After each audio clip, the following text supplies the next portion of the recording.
job ya kajing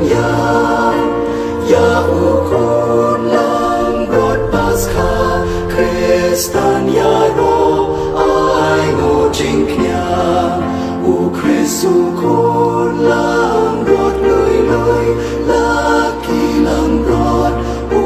siu kuna ban pen ya so pat la ukpa Alleluia Alleluia Jesu Kristu lamipa ula job ya kajing ya pat kajing pat mamam makila ya le usip jing u nang sen sha